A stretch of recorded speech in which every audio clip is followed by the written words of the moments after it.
Everyone blessed teacher people में आप सभी का स्वागत है। वेरी इंपॉर्टेंट वीडियो कि अब क्या करना है। अब ये है कि 14 और 15 दिसंबर को जिन जिन बच्चों का पेपर हो चुका है उन्हें लगता है कि हाँ हमारे 100+ है और हमारे 100% चांस है कि हम इसको क्लियर कर लेंगे कहीं से भी आंसर की मिला के। वो बच्चे क्या करें आगे, और जिनका सीटेक लगता है कि अभी हम बाउंड्री पे हैं तो हमें आगे नेक्स्ट सीटेक की तैयारी करनी है नहीं करनी, और ये नेक्स्ट सीटेक कब आएगा, तो ये सारे पॉइंट्स। और जो बच्चे अगर सीटेक के बाद आगे क्या कर सकते हैं, कौन सी जॉब के लिए अप्लाई कर सकते हैं, उसके बारे में हम इस वीडियो में डिस्कस करेंगे। सबसे पहला पॉइंट है कि कल जिन जिन का पेपर था, मेन पेपर था कि 14 तारीख को जिनका पेपर था और 15 तारीख को जिनका पेपर था। इस वेरी इंपॉर्टेंट, दोनों ही पेपर मैंने देखे हैं, दोनों ही पेपर मॉडरेट पेपर है।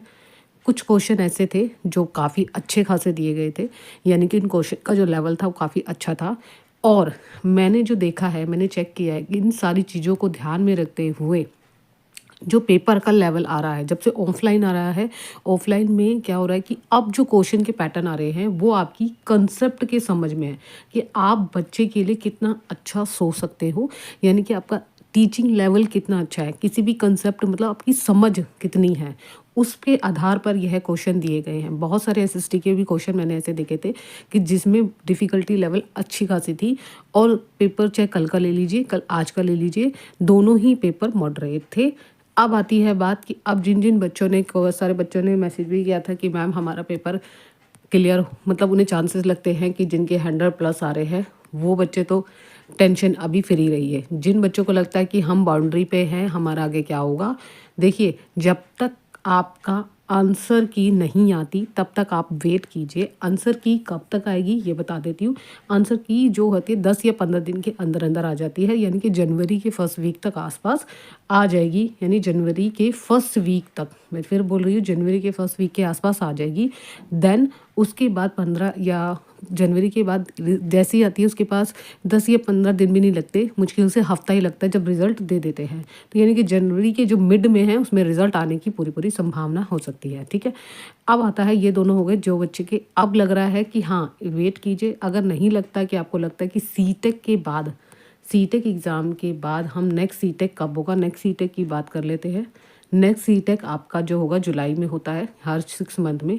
तो अब जिन बच्चों को लगता है कि हाँ हमारा नहीं हो पाया है, हमारे मार्क्स 70 बन रहे हैं या 70 से नीचे नीचे बन रहे हैं, नहीं हो पा रहा, तो कोई बात नहीं, अपनी प्रिपरेशन कंटिन्यू रखिए।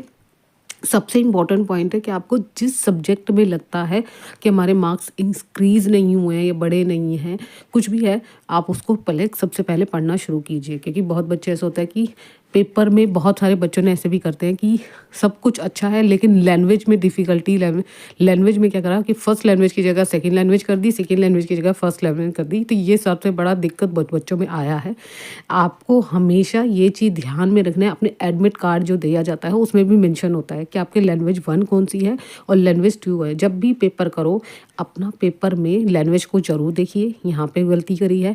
दूसरी चीज़ ये होता है कि आपने एक ही क्वेश्चन में ज़्यादा टाइम दे दिया कि कोई क्वेश्चन इतने लेंथी थी कि पढ़ने में थोड़ा टाइम लगा, आपने टाइम मैनेजमेंट नहीं किया होगा, ये भी गलती हो सकती है।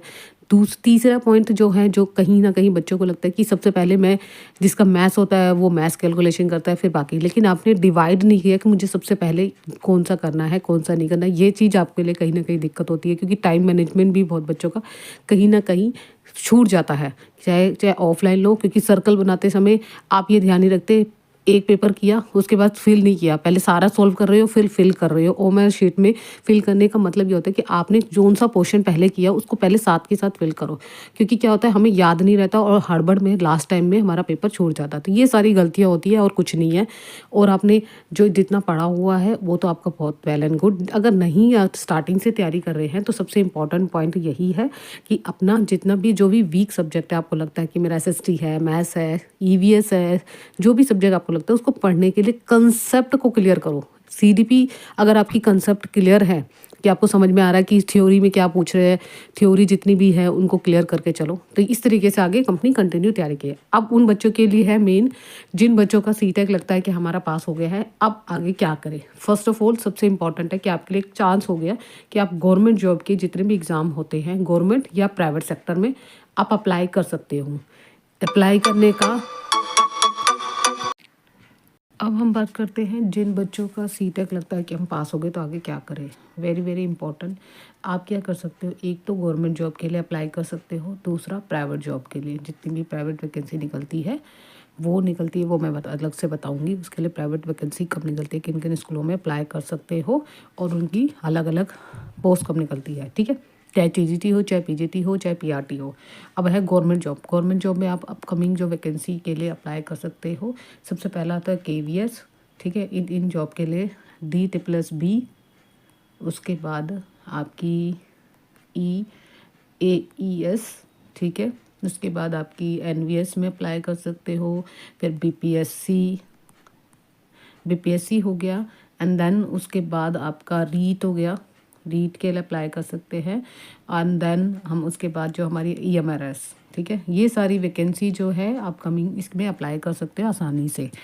अब इन वैकेंसी में अप्लाई करने के लिए क्या क्राइटेरिया होता है, कौन कौन सी एलिजिबिलिटी टेस्ट मतलब एलिजिबिलिटी चाहिए होती है, अप्लाई कर सकते हैं। देन उसके बाद आपके जो भी एग्ज़ाम हैं उसमें हम कैसे इसको पास कर सकते हैं। तो अपकमिंग एग्ज़ाम की सारी डिटेल इसकी अलग से एक एक करके, चाहे KVS हो, D+B हो, चाहे आपके जो भी मैंने आपको मेंशन किया है D+B, EMRS, AWES, NVS और BPSC ट्रायल, फिर रीट है, रीट में भी मेंस का आता है, REET grade, RPSC grade 3rd के एग्ज़ाम के लिए अप्लाई कर सकते हो।